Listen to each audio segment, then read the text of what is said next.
Me is a big zero. બહુ જ અઘરું છે સાહેબ. I am nothing. I love my nothingness. હું કંઈ નથી અને મારી પાસે કંઈ નથી ને મારે કંઈ જોઈતું નથી. This nothingness will prove that I am a big zero.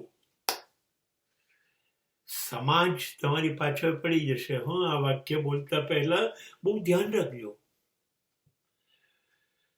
અરે જા યાર, આ તો ઝીરો છે, આની પાસે કઈ છે નહીં. Is a big zero. આ તો સાવ ખાલી છે, સાવ શૂન્ય છે. ગયા તમે સમાજની નજરમાંથી ગયા. So it is a most difficult thing, very difficult thing to allow oneself to be a big zero. હું કઈ નથી. એ બહુ મોટી સમાજની દ્રષ્ટિએ પ્રતિષ્ઠા શૂન્ય, આબરૂ વગરની બાબત છે.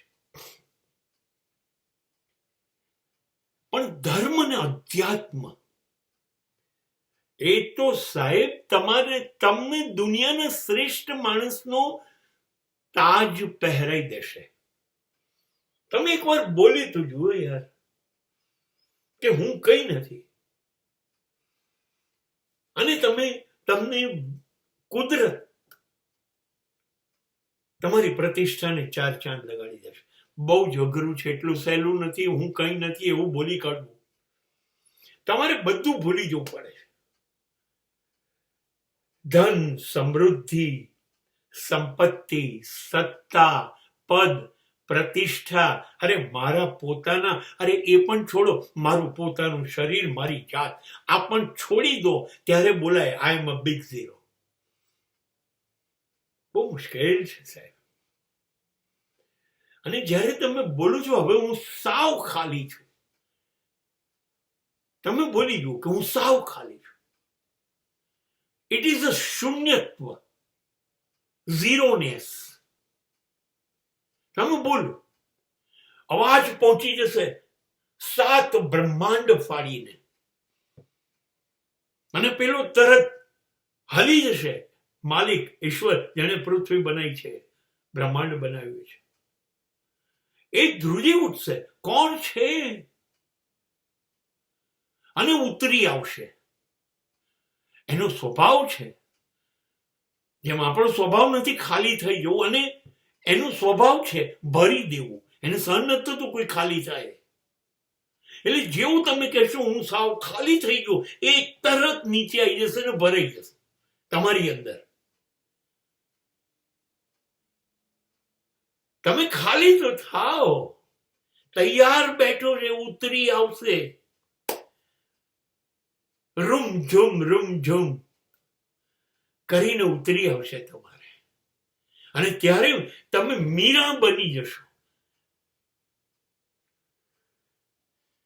અને ત્યારે એ તમારી અંદર ઉતરી ગયો હશે. ત્યારે તમે કહી શકશો પગ ઘૂંઘરું બાંધ મીરા નાચી રે. પણ તમે ખાલી થાઓ, એ અંદર કૂદી પડશે તમારી. ત્યારે તમે કહેશો મેરે તો ગિરધર ગોપાલ દૂસરો ન કોઈ. ખાલી થાઓ, ખાલી થાઓ. એ ભરાશે તમારી અંદર. એને ખાલી પણ સહન નથી થતું. માણસનું શૂન્ય બની જવું, એની અંદર ઈશ્વર પોતાનું પૂર્ણત્વ નાખી દે છે. પૂર્ણમદમ.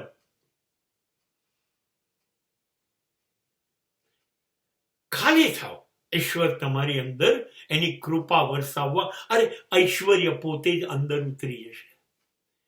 તમે મને એક વાત કહો, સામાન્ય ઉદાહરણ પરથી you will agree with May. Glass આખો ભરેલો છે, તો હવે અંદર કશું ભરી શકાશે ખરું? જવાબ છે ના. હવે તમારે કંઈ પણ ભરવું છે તો ગ્લાસ ખાલી છે તો જ ભરી શકાશે. બસ માણસ જાત એ મોટો પ્યાલો છે, એ ખાલી કરો, શૂન્ય કરો અને જુઓ ઈશ્વર એને ભરી દેશે પૂર્ણત્વ દ્વારા. એટલે શૂન્યત્વ સિવાય પૂર્ણત્વ શક્ય નથી.